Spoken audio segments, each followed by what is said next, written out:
নমস্কার বন্ধুরা, শ্রাবণী রান্নাঘরে আপনাদের সবাইকে স্বাগত জানিয়ে আমি আবারও একটা রান্নার ভিডিও নিয়ে আপনাদের সামনে চলে এসেছি। আজকের আমি আপনাদের করে দেখাবো ডিম কুমড়োর বড়া। তাহলে চলুন এই ডিম কুমড়োর বড়া আমি কিভাবে বানাই আপনারা একবার দেখে নিন। ডিম কুমড়োর বড়া বানানোর জন্য এখানে আমি মিষ্টি কুমড়ো নিয়ে নিয়েছি। প্রথমে আমি মিষ্টি কুমড়োটার খোলা ছাড়িয়ে ভালোভাবে পরিষ্কার করে রেখে দিয়েছি। এইবার এই কুমড়োটাকে আমি একটু গ্রেট করে নেব। এরকম একটা আমাকে গ্রেটার নিতে হবে। গ্রেটার নিয়ে কুমড়োটাকে খুব ভালোভাবে প্রথমে গ্রেট করে নিতে হবে। কুমড়োটা আমি গ্রেট করে এখানে রেখে দিয়েছি, এইভাবে গ্রেট করে নিয়েছি। আর অন্যদিকে আমি আবার একটা এরকম বাটি নিয়ে নেব। নিয়ে প্রথমে আমি এখানে নিয়েছি একটা ডিম। এই ডিমটাকে আমি ফাটিয়ে নেব।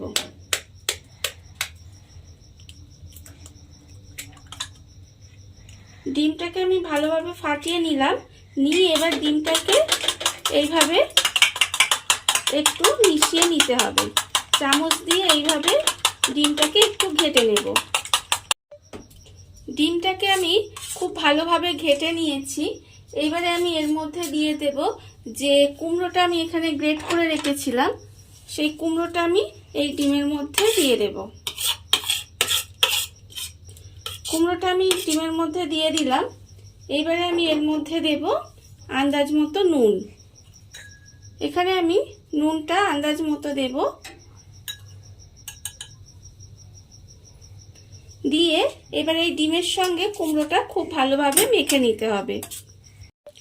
ডিমের সঙ্গে কুমড়োটা ভালোভাবে মেখে নিয়েছি। এইবার আমি এর মধ্যে দেব পেঁয়াজ কুচি। এখানে আমি পেঁয়াজ কুচিয়ে রেখেছি। একটা মাঝারি সাইজের পেঁয়াজ ছোট ছোট করে কুচিয়ে রেখেছি, সেই পেঁয়াজ কুচিটা এর মধ্যে দিয়ে দেব। আর আমি দেব এখানে কাঁচা লঙ্কা কুচি। এখানে আমি হাফ চামচের মতো কাঁচা লঙ্কা কুচি দিলাম।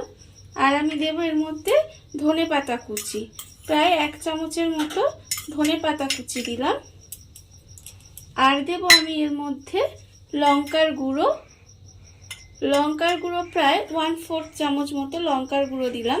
ঝাল কতটা খাবেন সেটা বুঝে লঙ্কার গুঁড়োটা দেবেন।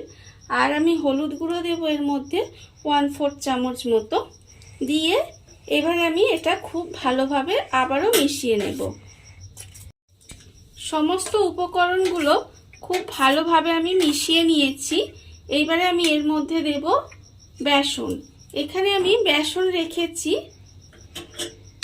প্রায় বড় চামচের 3 চামচ পরিমাণে এখানে বেসন দিলাম।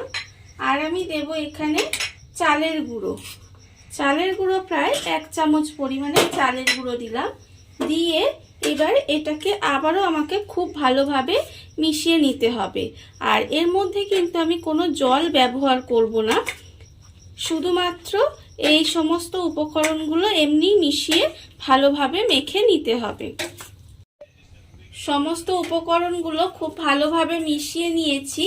নিয়ে এবারে আমি এটাকে ঢাকা দিয়ে প্রায় মিনিট 20 মতো এইভাবে রেখে দেব। 20 মিনিট আমি এটাকে ঢাকা দিয়ে রেখে দিয়েছিলাম। এইবারে আমি অন্যদিকে গ্যাসটা অন করে কড়া বসিয়ে দিয়েছি। কড়াই আমি দিয়ে দেব সাদা তেল। বড়াটা আমি ভাজবো তাই একটু বেশি পরিমাণে এখানে সাদা তেল দিলাম। দিয়ে এবারে তেলটাকে একটু গরম হতে দেব। তেলটা আমার গরম হয়ে গেছে। এইবারে আমি এই কুমড়ো আর ডিমের মিশ্রণটা থেকে যে মেখে রেখেছি এটা আমি হাত দিয়ে এইভাবে বড়ার মতো করে তেলের মধ্যে দিয়ে দেব। এইভাবে একটা একটা করে দিয়ে দেব। আর একসঙ্গে অনেকগুলো দেব না, অল্প অল্প করে দিয়ে এটা ভেজে নেব। এক পিঠ ভাজা হয়ে গেলে তারপরে আমি একটা একটা করে এইভাবে উল্টে দেব। আর ভাজার সময় কিন্তু গ্যাসটা একদম লোতে রাখতে হবে, না হলে ওপরটা লাল হয়ে যাবে আর ভেতরটা কাঁচা থেকে যাবে, তখন কিন্তু খেতে মোটেও ভালো লাগবে না। তাই একটু সময় নিয়ে গ্যাসটা কমিয়ে দিয়ে আস্তে আস্তে লাল করে এগুলোকে ভেজে নিতে হবে। বড়াগুলো আমার লাল করে ভাজা হয়ে গেছে। এইবারে আমি বড়াগুলোকে আস্তে আস্তে তুলে নেব।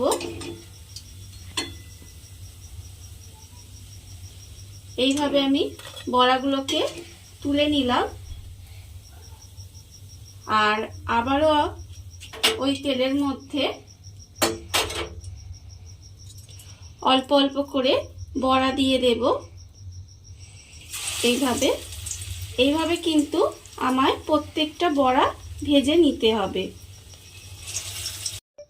দেখুন বন্ধুরা, কত অল্প উপকরণে কত সুন্দর একটা ডিম কুমড়োর বড়া তৈরি হয়ে গেছে।